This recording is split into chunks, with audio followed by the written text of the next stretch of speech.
Okay, there. Excellent, excellent. So welcome. Thank you. I'm so happy I've to be been looking here. forward to this conversation. Me too, me too. Really excited. Let's begin. I'd Okay. like to start with welcoming our wonderful audience. Whoever sees this in the future, hello, we love you. Yeah, Thank you for your hello. time. I've got a wonderful guest, a very, very capable master healer, Corinne. So I'll let you introduce yourself a little bit if you would like. Yeah, definitely. Thank you. And hello to the audience as well. I'm really happy to be here. My intention really is by sharing what I do, who I am on my journey, that I can bring through my healing codes to the audience in the most engaging way possible. I like to see healing as a fun journey. And yeah, so my name's Corinne, as already introduced. I am a healer, and I call myself a quantum Akashic Soul Hypnosis healer. So I work primarily with hypnosis on quantum journeys. So I'll just kind of give you a little bit of background on how I do that, or what I do, and then perhaps we can dig into the journey to get to this point, because it's not always been the case. I actually worked 22 years in finance, in corporate finance, which was where I started my career, until I started to retrain and move into the healing world. So as I started to awaken, I always say when I'm sharing about my journey on my own YouTube channel, that it was almost like the first, like, 35 years of my life, 36 years of my life, I was like undercover, and I was so undercover that I didn't even realize it myself. But as I've awoken to who I am, I've realized that nothing's wasted, and it was, absolutely needed, all of those experiences that I went through. So I am grateful for them. So when I first started working in the healing arts, I trained in hypnotherapy. So that was the first modality that I trained in. And in fairness, that is the only modality that I've actually done any sort of professional qualifications in. Everything else has kind of evolved organically for me. And I started with hypnosis, but then I soon started to realize that, so that was primarily working with the mental body and the emotional body. And for me, even though I was always aware that I'd been here before, I had that knowing inside of me that I've been on this planet before. That wasn't part of my world growing up, really, even though in my family but they did believe in the afterlife. I wasn't around any spiritual people, let's say. It wasn't part of my world, but I just had this knowing, and I had some experiences which I can talk about as we move on.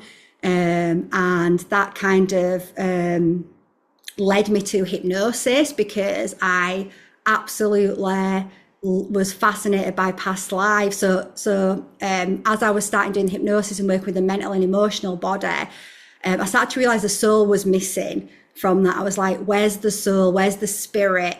And I naturally started to evolve that, and just through working, just by the healing that I was doing on myself. So that the healing modality that I've created is my own framework. And it's really through my own journey of reconnection, of healing my own body, and starting to.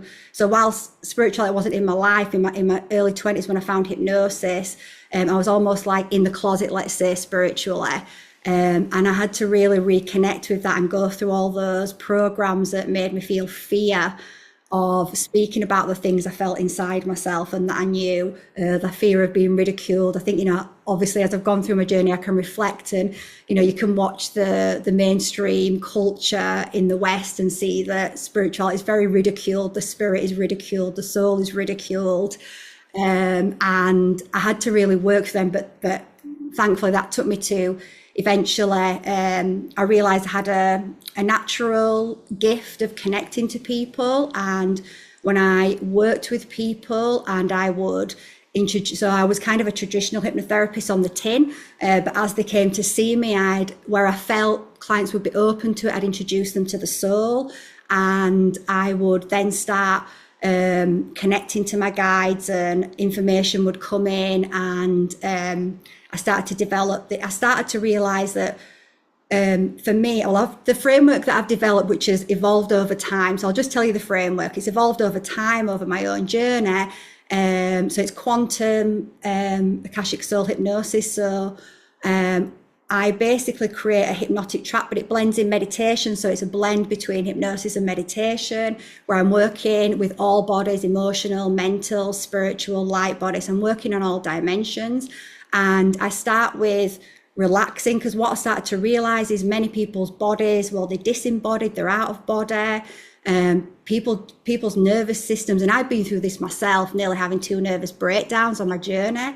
People's nervous systems really needed, before you can even start healing, your nervous system needs to feel safe and calm. Your body needs to feel safe. So I started to learn that very early on when I was working with clients. So my framework that I have now goes through a few steps, where first of all, I'm relaxing the mind and the body. And we take a proportion of that time where I spend on real deep breathing, where I'm reconnecting the client back to the magical sacred breath, and really getting them to see the breath in a different way, because it's so, again, the breath, it's such a simple, critical tool, part of us, and it's so again, just not focused on in our lives. So people just see it as being this ordinary breath, and I'm like, it might seem ordinary, but it's the absolute opposite of ordinary. So we spend the time reconnecting with the breath, which obviously helps them to relax. So I'm working on multiple layers here, and a lot of people are really stuck in the mind, which was me as well. So it's really what I've learned to bring myself out of the mind and into the body. And really, it's when we get into those subconscious realms, into this kind of energy world, when we can start to really rearrange the architecture of what's inside the body, and start moving things out of the body, by bringing in that light, changing things inside. So we go through, and then I use an eye technique, which I did learn in hypnosis actually. And it's kind of at this point, they're quite relaxed and starting to relax, but then I'll make them open their eyes. So it has dual functions for me. One, they're usually at the point where they think, oh, I'm relaxed now. But as they make that last bit of effort and they open up, and it starts to, I get them to do a few deep breaths, and I'm giving them suggestions at this point as well. This is the last bit of effort. So I'm embedding these suggestions. This is your last bit of effort. Just really look up as far as you can. You're looking past what you can see. So I'm opening up. We're going to go into a space that is beyond what you can see with your physical eyes. And I'm connecting them to their spirit, their higher self as well. And say, you're giving yourself permission to really bring in your own soul, your own light. And then I get them to, I'll just show you, I get them to close their eyes while looking up. So it's kind of like, and it kind of mimics when you're going into REM and as you're going into a deep state trance, if you look at someone's eyes, you'll often see the white. So it mimics that. So it's like mimicking that in the brain. And as they close their eyes, normally they go very deep then. And really, it's for me to get them to get out of the way. Because I explained to I explained to the client, it really is your soul, it is divine source, it is your body's higher consciousness that knows exactly what to do, and that is doing the healing.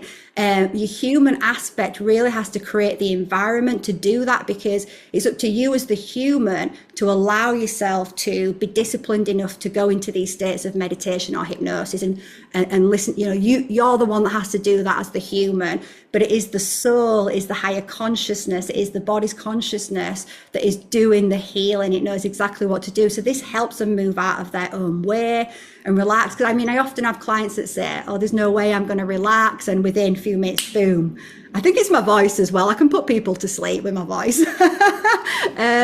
So I bring them down, and then the journey starts. The fun bit for me is, when I'm creating these tracks, which are, I'm doing different things. I'm relaxing, so I'm bringing the body into a deep state of rest, so the nervous system can rest, so it can start re-regulating, it can start its own self-healing, and then I'm taking them on a journey so they can move out of the conscious mind and they're not being distracted by the external, so they can bring all the power back. So I do bring in my guides, I create a sacred space, bring them back into their own power, call back their energy, And at this point, often people will drift in and out, which is fine. Like I said, it doesn't matter because your subconscious is taking on the information. Whether you're there consciously, that's fine as well.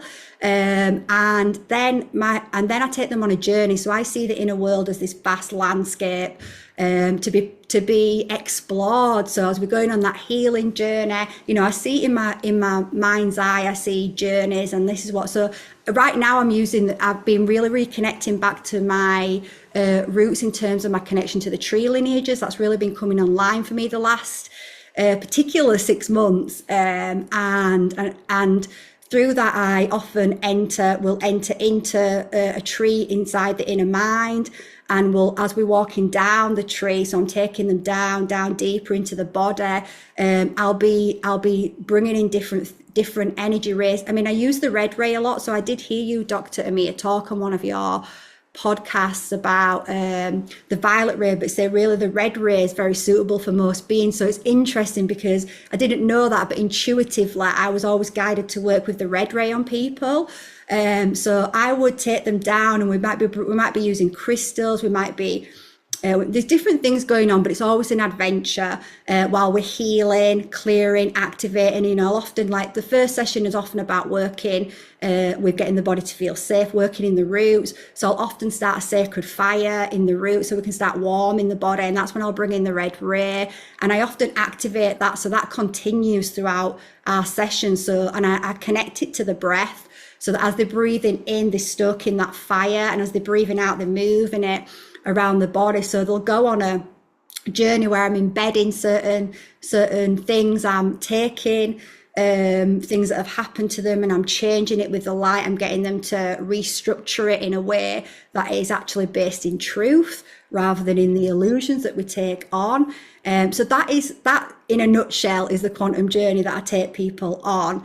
Through my quantum Akashic. It's really fascinating that you have, through your experience and your understanding and your connection to your own infinite soul, you've downloaded something that seems to be eternal.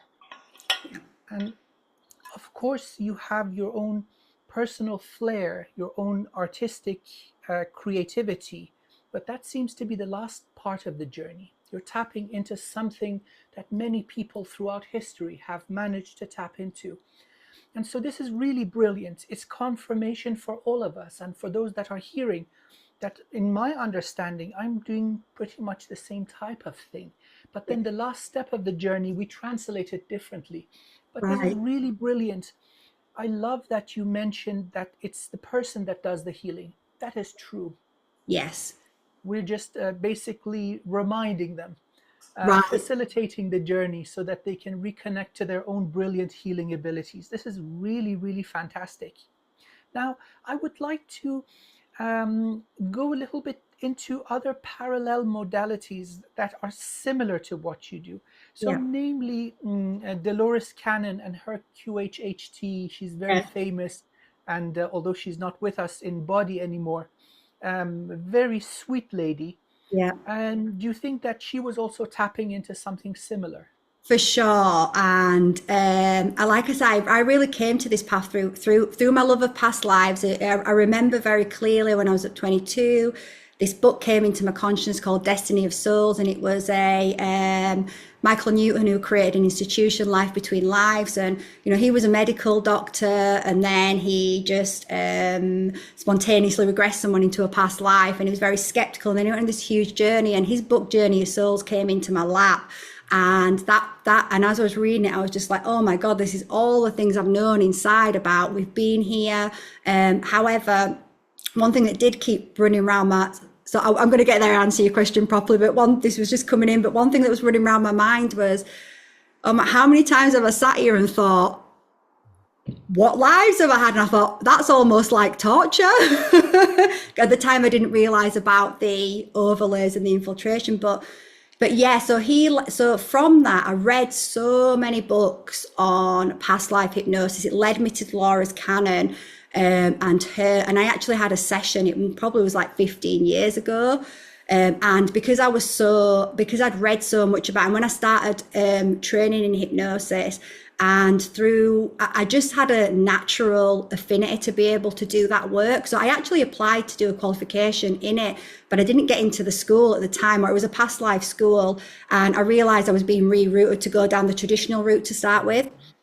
And I actually started working with clients and using kind of Dolores's techniques and other past life techniques, Michael Newton's techniques and stuff. And yes, absolutely, because what she's, and I use this with my clients as well, particularly a cancer patient I worked with. I asked her if she was open to me taking a deeper and bringing in, so what Dolores would call it was a subconscious. And I think later she would say that's the higher self, the soul that she was tapping into. So yeah, absolutely. She'd move the conscious mind out of the way, basically, relax the client, and then call in that higher source power. And then you can get so much information that is so healing and transformational for the client. So I've worked with clients myself that have and had some really profound sessions with healing things they haven't been able to heal in this life because it's related to past life. And sometimes just seeing it, just knowing it, just creates so much peace in the life that they're living right now. So to answer your question, sorry, I went on a bit of a tangent there. Yes, I do think that she was tapping into that 100%. Wonderful. There's something really, really powerful with getting out of our own way.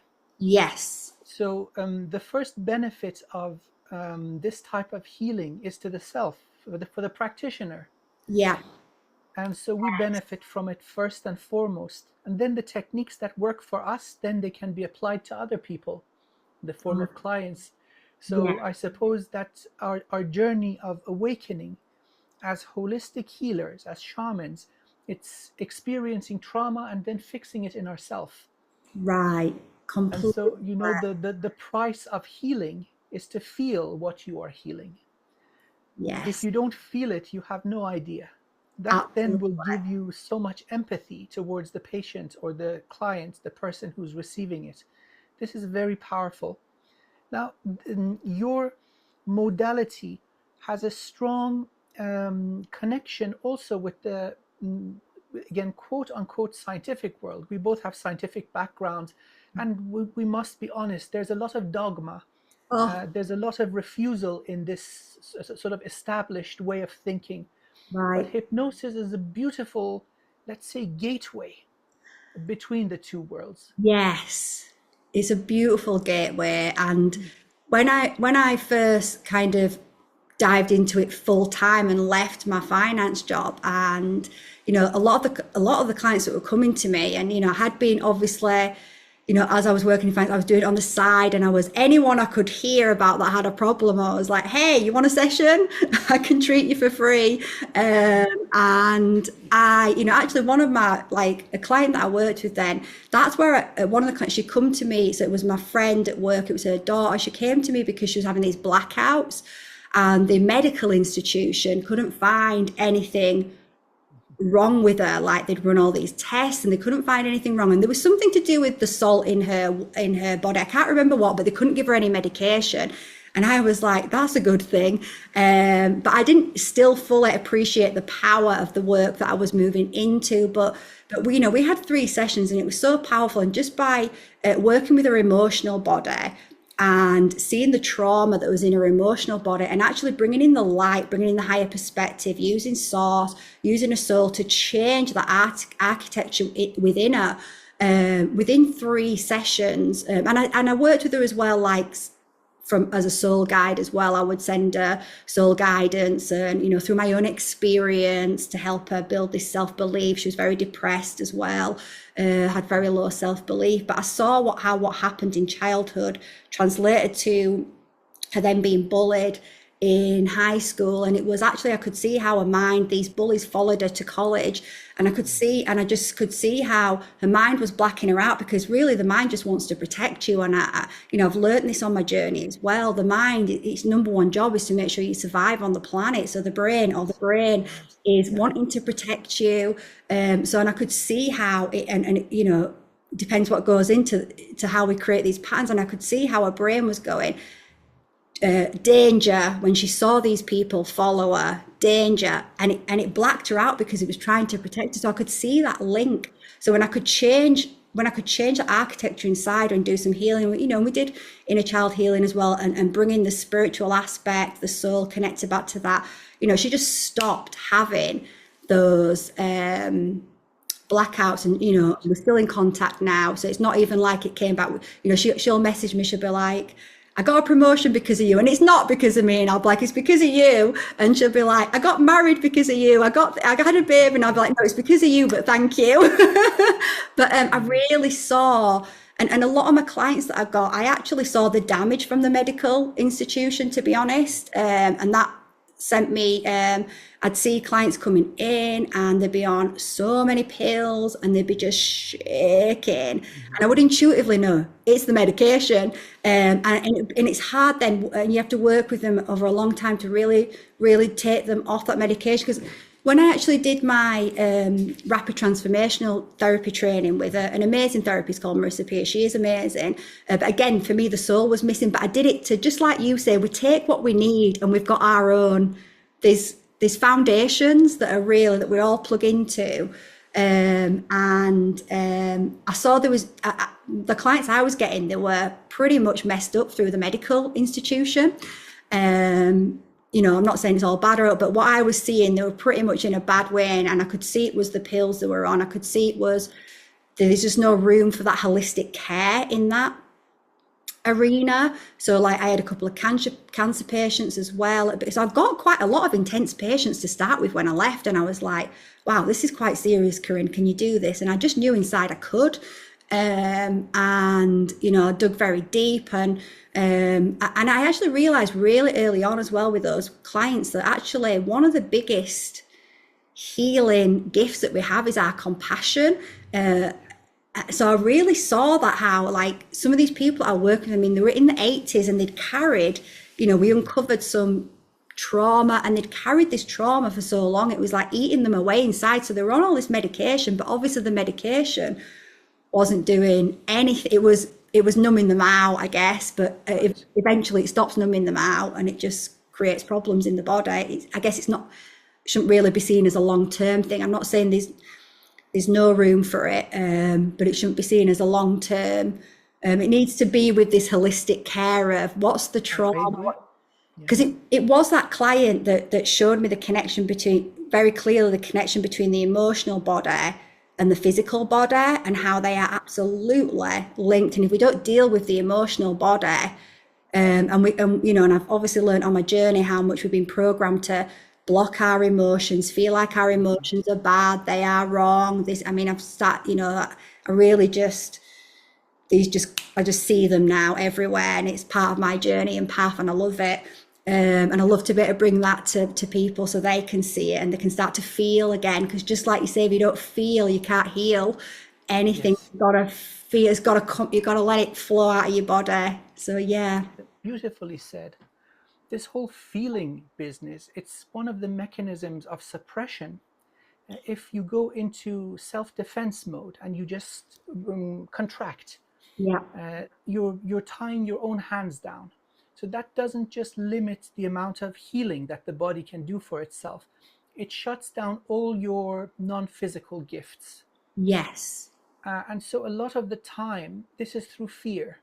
Yes. Heavier emotions, fear, shame, guilt, and so on. And they're like a ball and chain. Many people I've come across, they mention they hit a ceiling with their spiritual development. And often it's this type of thing. Unresolved trauma, fear, and sometimes is pushed down, takes the form of shadow, unresolved stuff that you have to allow to come to the surface. Yes. So I suppose we're coming to something that's really fundamental for us humans, mighty humans, that we have to shed fear. Yes. Now, sometimes a person like yourself or I will be able to provide moral support, like spiritual cheerleaders, yes, giving them that extra boost so they can face the fear. And often what people find is the fear is like a massive loudspeaker with two little wires connected to a watch battery, and that's it. Once you snip the wire, there's no more so the bark is louder than the bite. There is no bite. Completely. And so this is, putting it mildly, this is fear-based mind control. And because it's related to the light body, the non-physical aspect, it can be carried forward incarnation after incarnation. Yeah. And that's where our modern day scientific approach falls short. Yeah. There is no evidence in the body. Many people, as you've seen over and over in your own practice, they get the full diagnosis, they go through all the tests, and nothing seems to be wrong. The Right. body is healthy, but still they're inflicted by it. Yes. So if we could recommend something to our wonderful audience, please be brave. Don't fear the pain. The fear of the pain is worse than the pain. Face it. Face it, absolutely. And it's so and like you say, yeah, the fear of it is worse. It's not actually, and you know, healing really doesn't have to be scary. It's not scary. It can be fun. It can be really fun because you're starting to become conscious again. So, you know, in order to heal, you've got to start becoming conscious and aware. So you're starting to wake up and you start to realize, and especially when you can start to allow those feelings to come out slowly in meditation, in nature, in places where you've got that support and that soothing. And like I say, it's the thought of it rather than what it actually is. It's yeah, and the benefits, the rewards, you could become alive, right? I realized I was Yes. sleepwalking essentially through my life, you know, really. And again, it was meant to be like that. I was meant to go through that. I totally understand it, and I'm so grateful for, you know, I started to see my you know, the things that, you know, these patterns are really in the collective powerlessness, victim consciousness, really not feeling good enough, smart enough, whatever it is, no one feels good enough. All these kind of patterns, I started to see them as I was healing them and reconnecting back to my light. I started to see it is the light. It's the light with a mask on, and it's like, and it creates that tension, that friction to push you into your higher timelines, into your work that you came here to. And without it, you probably wouldn't find out who you were. You probably wouldn't find your light and expand. So, you know, when I work with clients, I really switch their perspective. I get them to, they often come to me and they're in crisis, and I can very easily get them to see the blessing in the crisis, see the light in the dark. And you only need to get a little sliver of light in to start opening up that subconscious. And that's when the magic starts. And that's when like you say, the shadow, you're alchemizing the shadow. It doesn't have to be fear. Right. We've been made to fear feeling. Yes. And then we reach a point where that little trickle of the river that is our soul comes in, and then people are able to sustain themselves. Sometimes you come across individuals who are just cut off, and there's no judgment or emotion attached to what I say. It's just an observation of the state. Yeah. And they're on life support, drop by drop, where there should be a torrent of light coming through. There's drop by drop by drop. And so, of course, this is the life force. This is the love that it lies at the foundation of all creation. It animates these physical bodies. But once that is opened, then the glory really begins. Because from there we can evolve to the peak of our being.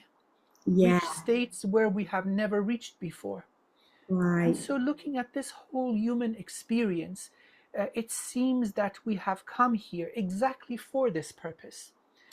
To forget who we are, not remember our gifts, to be bombarded left, right, and center, and then see under all this pressure how we do. Right. I'm 100%. I'm so aligned with you. I'm like, and that is the beauty. That is the beauty. Like I look at, and I say to my clients, look at your life. Every moment of my life that's been a challenge, that's when I've grown. It's always those moments when I've expanded, and you know, if it's, you know, getting goosebumps all over. Yes. And it's like, and when we open, and I realize that when you are connected to source, when you start to remember these little things, I chose to came here. How empowering is that? I chose this body. Like as soon as I remembered that, through exploring past lives, that instantly helped me heal a layer of hate in my body, because we're programmed to hate our bodies, to make them a weapon, and get they weaponized against us. As soon as I realized that, I was like, wow, well, I chose my body, then it is perfect for what I came here to do. And so there's so much empowerment in opening up to the entire truth. So yeah, so I feel like that was my strength, source, spirit.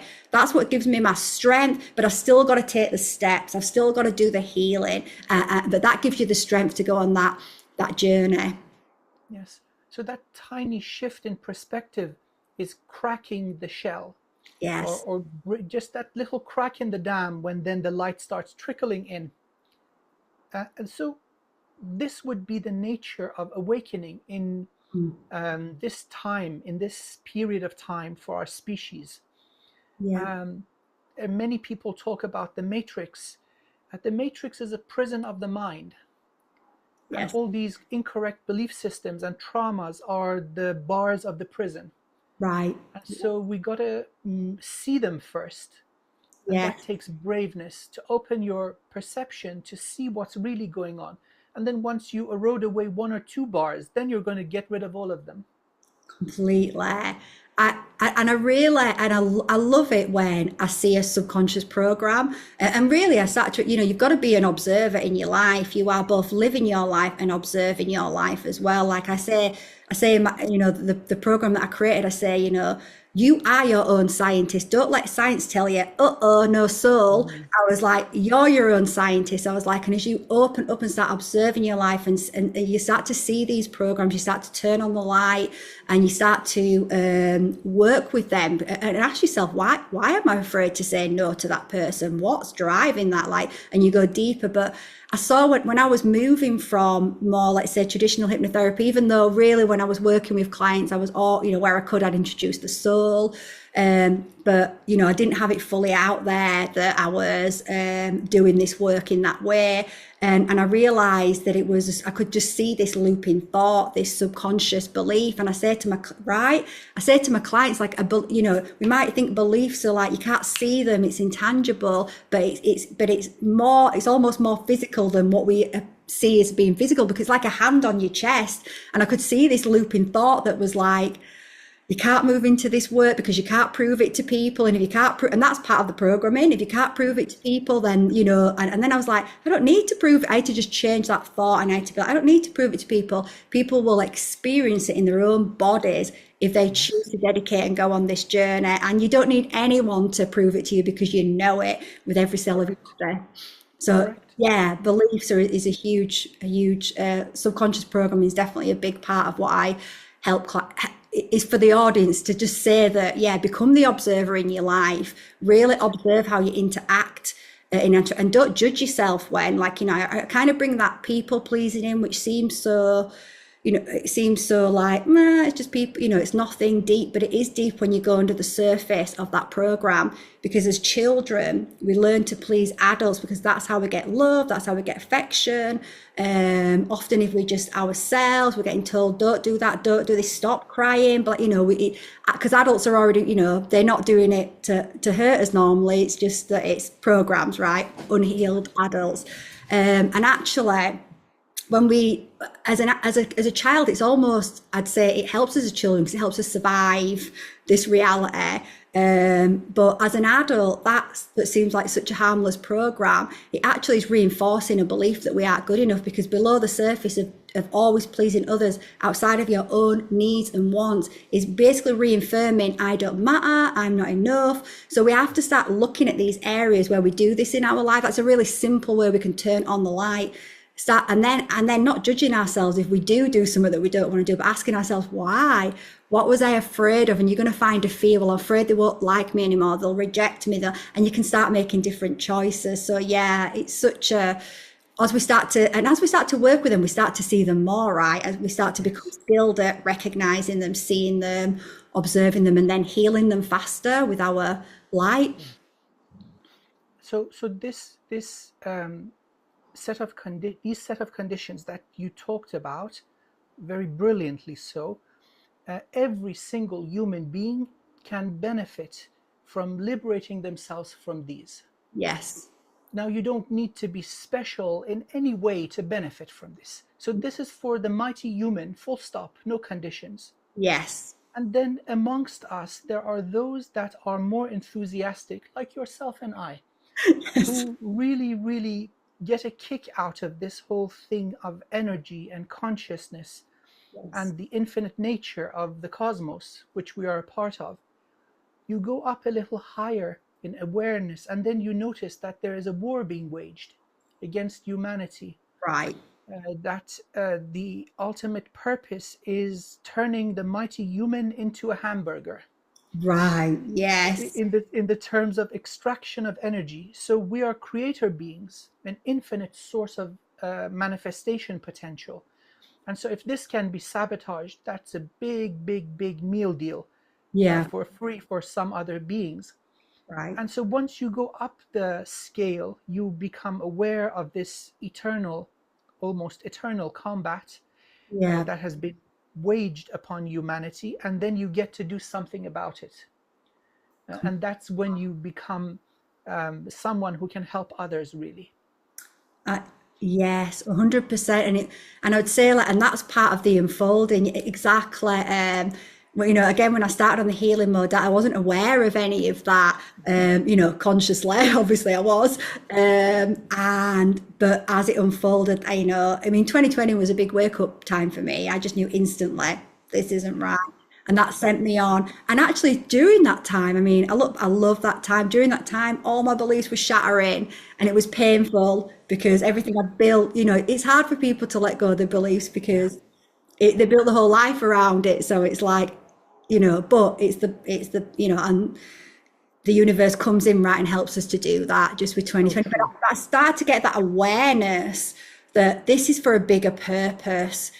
I started to see, well, it's awakening me. If it's awakening me to this level, then other people are awakening right now. And this is the purpose of it. So we can awaken and actually start to help humanity to ascend, which is, the destiny of planet Earth and humanity. Because just like, I love how you call the human the mighty human. I really, really love that, because I've often sort of described it as the new human, but it's not really new. It's reclaiming who we are, mighty. So I love that. I love it. So we can probably put out an energetic statement right now. Humanity is not an all you can eat buffet. We are sovereign Yes. creator beings. We are aspects of source, and hear us roar. Hear us raw. We do not consent to any assumed or consumed consent. We Yes. withdraw it all. Beautiful. Absolutely. Beautiful. And More goosebumps. This yay. I just wanted to really bring this through for the audience because one thing I did discover as well as I was waking up and healing and going on my own journey was that trauma's been really normalized in society, so that people don't even think they've got trauma. They don't even think and I know that's really changing, but they don't even think that's part of the mind prison. If people don't even think they've got anything to heal, and then they're never going to do it. And I realized how trauma was really portrayed as being in a war. And obviously that is trauma. Of course, that is trauma. But actually, I started to realize trauma is much more mundane. It's literally just coming into this reality and the environment that we're in and the conditions that we're seeing. So I think, really, I mean, if you're watching this, then you're most likely on your healing journey anyway. But Oh yeah. just to say for the audience that, like, yeah, we all have that, that trauma, but it's there for us to find our light and heal it. And as we do that, as we heal our bodies, we heal the planet. As the planet heals, we heal. So it's that simultaneous relationship that happens, which is just beautiful. And something else, just to bring in a ray of hope and joy into this whole thing. Imagine a slave, a prisoner with shackles around their wrists and ankles. As you remove these, the healing is painful. And so initially, something is blasted away, and it may not be easy to immediately see what's going to replace it. But Yes. I guarantee you, you said this, I'm just going to repeat what you said, that the universe brings something else in. Something else that is more natural and it is more beautiful. That freedom, Yeah, I love, You know, sometimes we're used to running on the treadmill, right, and then if we don't have to, we still want to run. It's just yeah, habit. And so right, there is a period of time after the healing that the body is integrating the new energetic state. yes, So we need to be gentle with ourselves.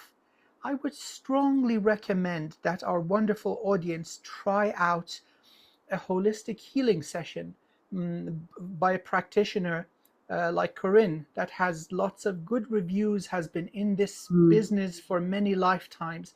It yeah, will revolutionize your understanding of who you are and what you are. So this is something that will benefit everyone. We've got to be prudent, and we have to be logical. There absolutely is a case and place for 21st century medicine. This has expanded our natural life expectancy from around 35 to over 70 years. So mm, we're taking full advantage of that technology and yeah, wisdom and the scientific method. But the brilliant thing is that the scientific method also applies to holistic healing. yes, So, what are the conditions? We can use statistical approaches. Is it reliable? Is it repeatable? Is it independent of the person that is doing this? The answer is yes. So, they do stand the scrutiny of the scientific method yeah, over and over throughout history. So, it is something that I would strongly and respectfully recommend to all our audience. Please yeah. investigate. Don't trust anyone or anything. Hey, just dip your toe in, see if you like the water, then go for a swim. Completely, I love that. Yeah, and I love how you talked about the shackles coming off. And I would often describe. I kind of got the image of like, imagine carrying this bag for so long that you forget you're carrying it, and you've got these indents in your hand, and then eventually, like you put them down. Well, you still feel the imprint of that, and it takes. You've got to give your body time to, and this time to integrate, let go, and that's a program as well about just needing everything instantly, and we've Correct. got to really come back into these cycles of nature and allowing and giving time, and it's beautiful when we move back into that space as well. And like I say, healing, it's just, I mean, I love it. It's like just the best thing in life because it's healing, it's awakening. You're just constantly expanding your consciousness, bringing back more of who you truly are, that mighty human, and that's a beautiful place to be. It's worth Beautiful. it. It gives meaning to life. Yes. Often people look at the physical reality, working a certain number of hours per day, earning some income, paying bills and taxes, and at the end of the month, they're kind of back down to zero.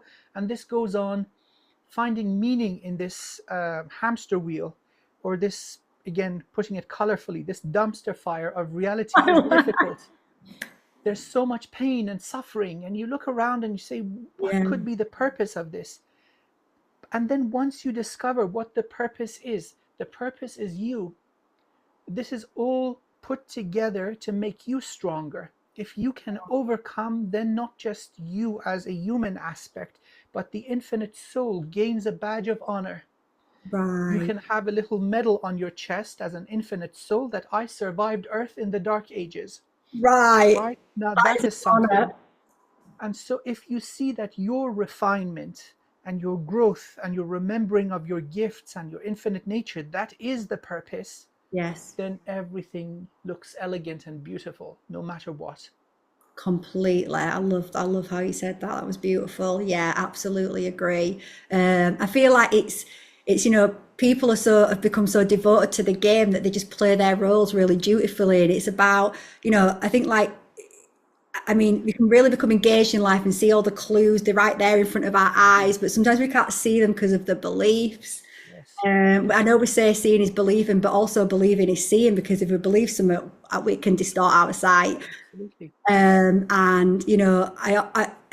and when it comes to, but when we are looking at things in the world, like particularly like movies and things like that, and they're telling us things that are happening, but it's also distorted as well. Like I think about the matrix, how they really give us that information. You're in a matrix, you're kind of these batteries. And I say to people, you are that, you know, the illusion, our energy is being loosed. But on the opposite, they depict the organic world as being desolate, but it's not desolate. It's beautiful as you move into those organic codes.